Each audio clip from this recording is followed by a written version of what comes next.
It all began on a beautiful spring morning in a village called Whistler in Canada. A pretty little village in the mountains of British Columbia. There was a cafe in the village with tables outside, and at one of these tables sat a young man. He finished his breakfast, drank his coffee, looked up into the blue sky, and felt the warm sun on his face. Nick Lortz was a happy man. The waiter came up to his table. "More coffee?" he asked. "Yeah, great," said Nick. He gave the waiter his coffee cup. The waiter looked at the camera on the table. "On vacation?" he said. "Where are you from?" "San Francisco," Nick said. He laughed. "But I'm not on vacation. I'm working. I'm a travel writer, and I'm doing a book on mountains in North America. I've got some great pictures of your mountain." The two men looked up at Whistler Mountain behind the village.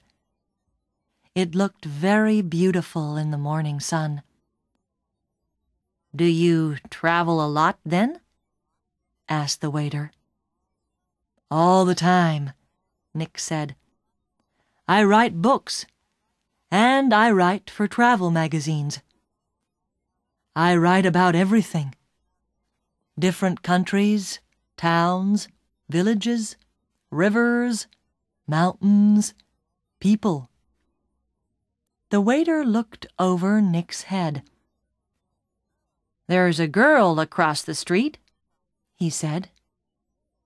"Do you know her?" Nick turned his head and looked. "No, I don't." "Well, she knows you, I think," the waiter said. "She's watching you very carefully." He gave Nick a smile. "Have a nice day." He went away, back into the cafe. Nick looked at the girl across the street.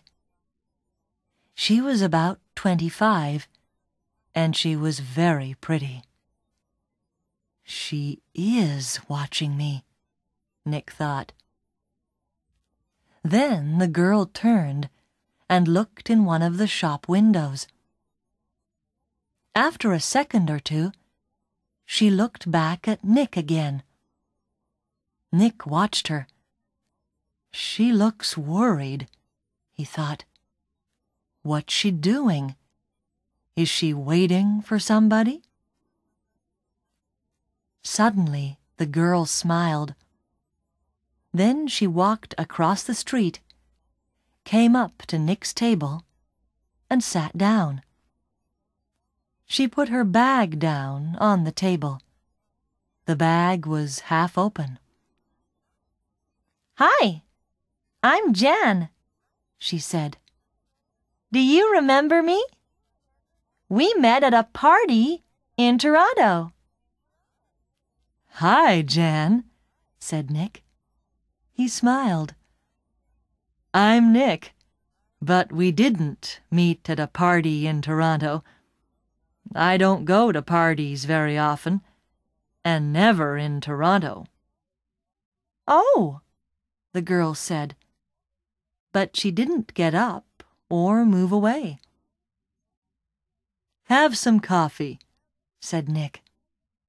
The story about the party in Toronto wasn't true, but it was a beautiful morning, and she was a pretty girl. Maybe it was a party in Montreal or New York. The girl laughed. "Okay, maybe it was. And yes, I'd love some coffee." When she had her coffee, Nick asked, what are you doing in Whistler? Or do you live here?" "Oh, no," she said. "I'm just traveling through. And what are you doing here?" "I'm a travel writer," Nick said, "and I'm writing a book about famous mountains." "That's interesting," she said. But her face worried, not interested, and she looked across the road again.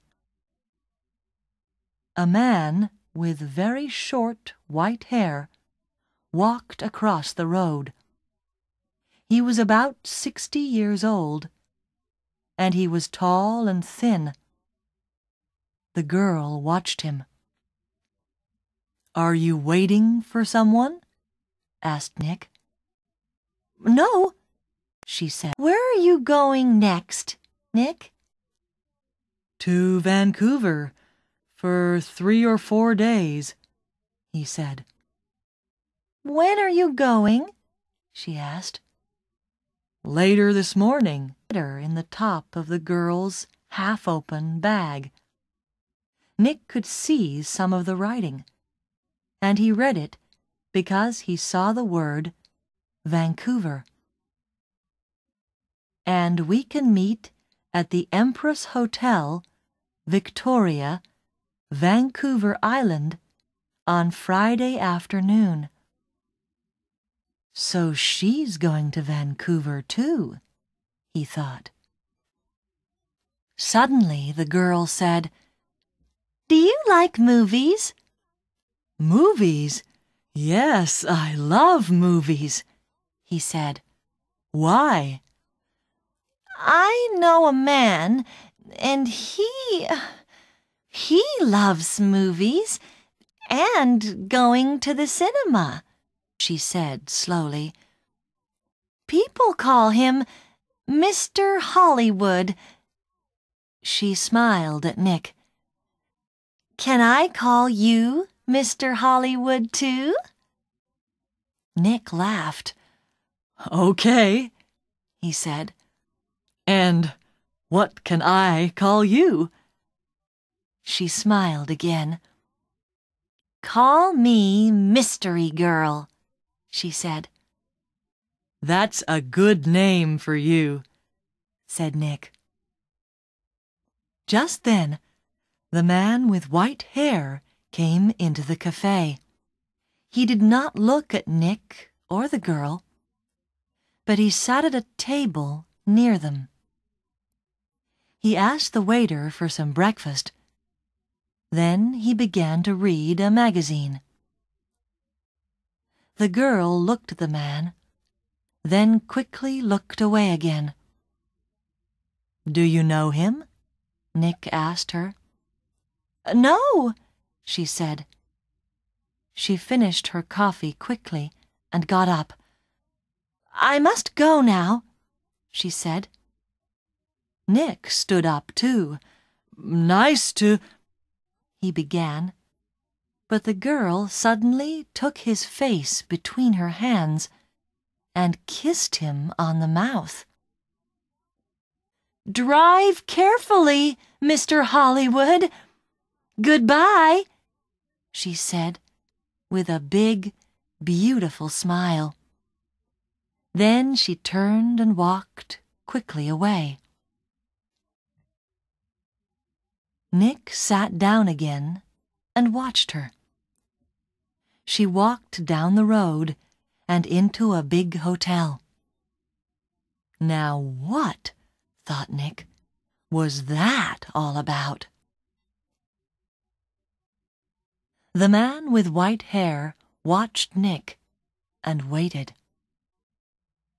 After 4 or 5 minutes, Nick finished his coffee, took his books and his camera, and left the cafe. His car was just outside the girl's hotel, and he walked slowly along the street to it. The man with white hair waited a second, then quickly followed Nick.